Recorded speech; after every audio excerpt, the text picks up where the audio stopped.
अस्सलाम वालेकुम dear students. आज जो हमारा टॉपिक है वो है Bernoulli's differential equation. Bernoulli differential equation जो है वो बिल्कुल लीनियर डिफरेंशियल इक्वेशन की तरह होती है, पर वो लीनियर नहीं होती, क्योंकि वहाँ पे हमारे पास जो ये टर्म है y पावर n, यहाँ पे ये इस चीज़ को इस इक्वेशन को ये नहीं होने देता।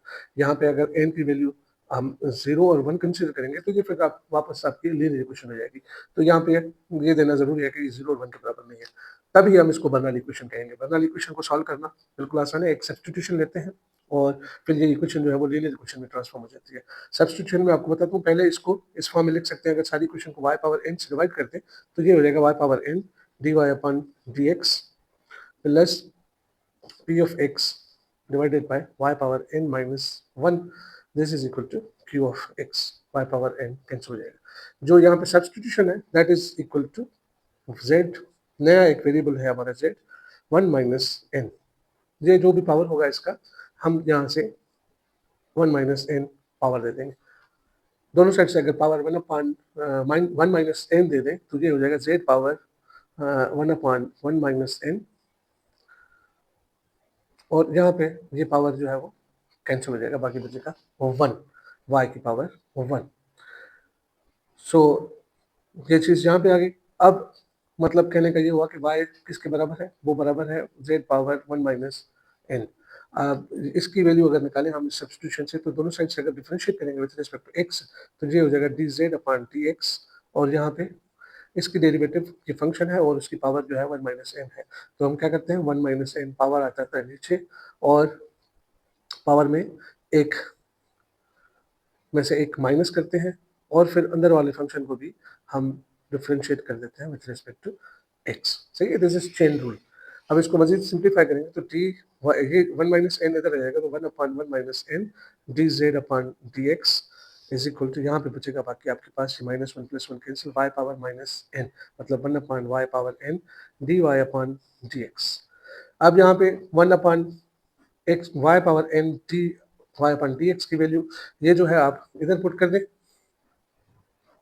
और ये जो y की वैल्यू है ये आप यहाँ पे पुट करेंगे, तो ये सारी इक्वेशन जो है वो आपकी लीनियर इक्वेशन में ट्रांसफॉर्म हो जाएगी, पर वेरिएबल हमारे चेंज हो गए। अब y की जगह पे हमारे पास वेरिएबल सेट हो गया। चलिए पुट करते हैं, तो यहाँ पे आ जाएगा 1 upon 1 minus n d z upon d x plus p of x. y की जगह पे आप रखेंगे यहाँ पे z की पावर 1 अपॉन, इसको इस तरीके से लिख सकते हैं, माइनस 1 अपॉन एन माइनस 1। सही, यहाँ से कॉमन निकालेंगे माइनस 1 इधर से, तो ये माइनस एन अपॉन और होल पावर, क्योंकि y की पावर जो है वो यहाँ पे एन माइनस 1 है, n minus 1 is equal to, बाकी यहाँ पे बचा Q of x.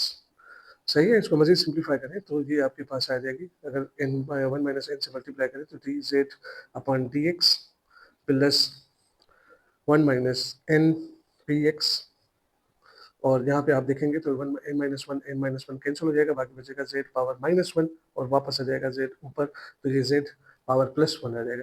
So this is equal to q of x. सही है, अब ये इक्वेशन जो है वो लीनियर है in terms of Z and x. अब इसको सॉल्व करना आपको पता है, यहाँ पे आपके पास नया पी ऑफ एक्स ये आ जाएगा, फिर इंटीग्रेटिंग फैक्टर मालूम करेंगे, मल्टीप्लाई करेंगे, उसके आगे जो भी हमारे प्रोसेस है we know how to solve that. तो पहले एक एग्जांपल करते हैं, प्रॉब्लम नंबर 15 ले रहे हैं एग्जांपल के हिसाब से, और ये एक्सरसाइज जो है 2.5 का प्रॉब्लम है 15, और वो किसके बराबर है मैं लिखता हूँ। यहाँ पे आप देखें तो n की वैल्यू किसके बराबर है, n की वैल्यू है -2 के बराबर। सही है जी। अब n की वैल्यू है और हमारा जो प्रोसेस था जो वन वाली इक्वेशन सॉल्व करने का, उस हिसाब से इसको सॉल्व करेंगे। पहले सारी इक्वेशन को मल्टीप्लाई कर दे, सॉरी पहले इसको स्टैंडर्ड फॉर्म में रखें, तो ये हो जाएगा डी वाई अपन, और y के साथ में मल्टीप्लाई कर देते हैं, मतलब x के साथ डिवाइड करें और y स्क्वायर के साथ मल्टीप्लाई करें, तो ये आपके पास बचेगा क्या, y square d x plus 1 upon x y cube is equal to x 1 upon x। So this is going to be, यहाँ पे क्या किया हमने, y स्क्वायर के साथ मल्टीप्लाई किया और x के साथ डिवाइड किया, यहाँ पे x खत्म हो गया, यहाँ पे y स्क्वायर मल्टीप्लाई किया तो ये y पावर 3 हो गया, तो ये इस फॉर्म में आ गया। अभी सब्सटीट्यूशन करते हैं, z is equal to y power 1 minus n, n यहाँ पे -2 है तो ये -2, सही है जी। तो ये बराबर हो जाएगा आपका y power 1 minus into minus plus 2, this is equal to y power 3। अब इसको डिफरेंशिएट करें विथ रेस्पेक्ट टू x, तो dz upon dx is equal to 3y square dy upon dx. This implies 1 upon 3 dz upon dx is equal to y square dy upon dx। तो इस चीज़ की value मिल गई हमें। अब y की value यहाँ से आपको क्या मिलेगी, y is equal to z power 1 upon 3, सही है। इस इक्वेशन में अगर पुट करेंगे हम तो आपके पास ये इक्वेशन जो है वो इसके बराबर हो जाएगी 1 अपॉन 3 dz अपॉन dx, सही, प्लस 1 अपॉन x, y की जगह पे z 1 अपॉन 3 होल पावर 3, सही है। y की जगह पे हमने z पावर 1 अपॉन 3 पुट किया और ये क्यूब है यहाँ पे, is equal to 1 upon x, सही।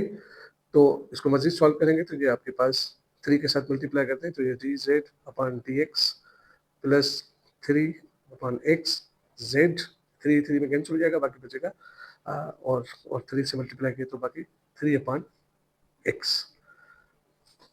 सही है जी। ये आपके पास लीनियर इक्वेशन हो गया। अभी p ऑफ x जो है उसका बराबर हो गया 3 अपॉन x के, दिस इम्प्लाइज इंटीग्रेटिंग फैक्टर जो है वो e power integration of 3 upon x dx, this is equal to e power 3 ln x। सो आपका जो इंटीग्रेटिंग फैक्टर आया e पावर 3 तो ये आ जाएगा x क्यूब, ln e के साथ खत्म, और सारी इक्वेशन के साथ अगर मल्टीप्लाई करते हैं तो x cube dz upon dx plus यहाँ पे 3x square into z is equal to z x cube, यहाँ से मल्टीप्लाई करें तो 3x स्क्वायर बचा, यहाँ पे x कैंसिल हो जाएगी, बाकी बचा, मतलब यहाँ पे आपके पास जो यू इंटू वाला फार्मूला है, मतलब x cube into z is equal to 3x square. मजीद इसको सिंप्लीफाई करेंगे तो ये हो जाएगा dx cube into z is equal to 3x square dx।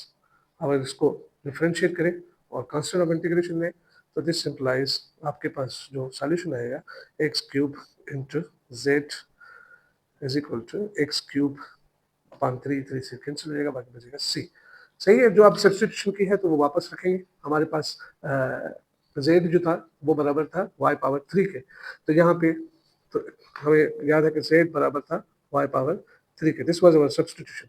तो अगर ये इसमें पुट करेंगे तो this gives you x cube into y cube is equal to x cube plus c. This is your solution of the Bernoulli equation that was given. ये एक problem है जो एक्सरसाइज नंबर 2.5 में है। ये हमारे पास एक मॉडल दिया गया है पॉपुलेशन डायनामिक्स में, इसको लॉजिस्टिक इक्वेशन कहते हैं, ये बड़ी फेमस है। इसमें इसको सॉल्व करें, ये भी एक डिफरेंशियल इक्वेशन है। अगर इसको मजीद सिंप्लीफाई करके रखेंगे तो ये आपके पास आ जाएगा d p upon d t is equal to a p minus b p square, सही। तो ये d p upon d t minus a p is equal to minus b p square.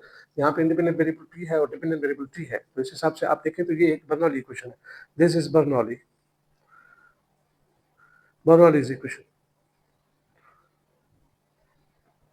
सही है जी। अब इसको सॉल्व करने का तरीका यही है कि आप पहले तो इसको 1 upon p square d p upon t p upon d t minus a into 1 upon p is equal to minus b, और सब्सटीट्यूशन क्या करते हैं बर्नौलीज में, z is equal to y होता है तो y यहाँ पे p है, p पावर 1 माइनस n, और यहाँ पे n जो था दैट इज 2, इसका मतलब ये हुआ कि z is equal to p power minus 1, सही। This implies p is equal to z power minus 1, सही है बेटा। अगर इसको डिफरेंशिएट करें with respect to x, sorry, with respect to t, now the variable is the independent variable is t, तो यहाँ पे आ जाएगा ये -1 और पी पावर -1 मतलब -2 हो जाएगा और d p upon d t. सही है जी। मजीद इसको minus d z upon d t is equal to 1 upon p square d p upon d t. अब यहाँ पे इक्वेशन में हमारे इसका वैल्यू भी मिल गया और p का वैल्यू भी मिल गया। p is equal to z power -1। यहाँ पे अगर पुट करेंगे तो ये इक्वेशन हमारी बराबर हो जाएगी minus d z upon d t minus a 1 upon z power -1 is equal to minus B.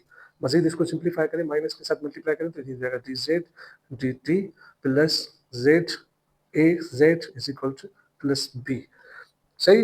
ये इक्वेशन जो है ये अभी लीनियर तो हो गई है पर ये सेपरेबल भी है क्योंकि आपके पास ए और बी जो है वो दोनों जो है वो कांस्टेंट है, तो हम इसको सेपरेट भी कर सकते हैं। मिसाल के तौर पे हम इसको ऐसे लिख सकते हैं d z upon d t is equal to b minus a Z.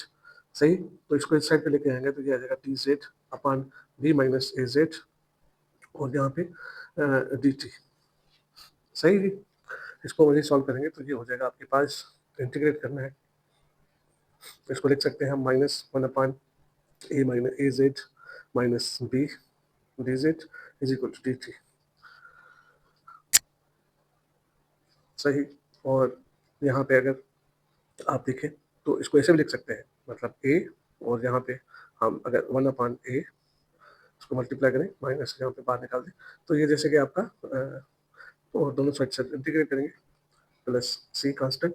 तो ये क्या है, ये जैसे कि आप ऊपर डेरिवेटिव पढ़िए तो इसका जो अपना इंटीग्रेशन होगी वो बराबर होगी -1 upon a l n a z minus b is equal to t plus c. इसकी इंटीग्रेशन थी। सही। तो अभी हमें पता है कि z is equal to y power -1 के बराबर है यहाँ पे, और सॉरी नहीं, p पावर -1 के बराबर है। तो z की जगह पे अगर हम p पावर -1 रखेंगे तो आपके पास ये बन जाएगा -1 upon a l n a p power -1 minus b is equal to t plus c. सही। और इसको पावर के ऊपर लेके जाएंगे पावर, तो इसको मतलब जब ये सॉल्यूशन मिल गया अभी हम इसको से थोड़ा सिंप्लीफाइड फॉर्म में रखते हैं तो ये पावर हो जाएगा ऊपर और आपके पास l n a p inverse minus b is equal to और पावर -1 अपॉन ए। सही। तो this is t plus c. अब एल एन एंटी लॉग लेंगे तो क्या आ जाएगा a p inverse minus b whole power -1 upon a. This is equal to e power t plus c. और ये मजीद इसको सॉल्व करें तो ये है आपके पास p a minus b p whole power -1 upon a. सही है। 1 अपॉन पी लिखा हुआ से निकाली और this is equal to e power c into e power t. तो ये ऑलरेडी एक कांस्टेंट है तो हम इसको दूसरा कांस्टेंट आर्बिट्री कांस्टेंट है तो एक और कांस्टेंट के बराबर रख सकते हैं और इसको अगर ऊपर नीचे करें तो ये हो जाएगा p upon a minus b p whole power 1 upon a. This is equal to e power c into e power t. अगर दोनों साइड से ए दे दें तो ये होगा p a minus b p is equal to e power a c into e power a t. सही है जी। ये आपका कांस्टेंट है, कांस्टेंट है तो इसको हम जस्ट दूसरा नाम दे देते हैं, सी प्राइम दे देते हैं। तो ये आपके पास जो बचा p is equal p a minus b p is equal to c prime e power a t. तो दिस इज सॉल्यूशन। मजीद इसको सिंप्लीफाई कर सकते हैं। सही है बेटा। तो ये था बर्नौली क्वेश्चन। इसमें मजीद प्रॉब्लम इंशाल्लाह ताला हम करेंगे अगर आप मतलब इंसिस्ट करेंगे या जिन प्रॉब्लम्स के बारे में आप पूछेंगे तो नेक्स्ट टाइम तक अपने लिए, अपने इर्द गिर्द के लोगों के लिए और आने वाली नस्लों के लिए माहौल को साफ सुथरा रखें। अल्लाह हाफिज़।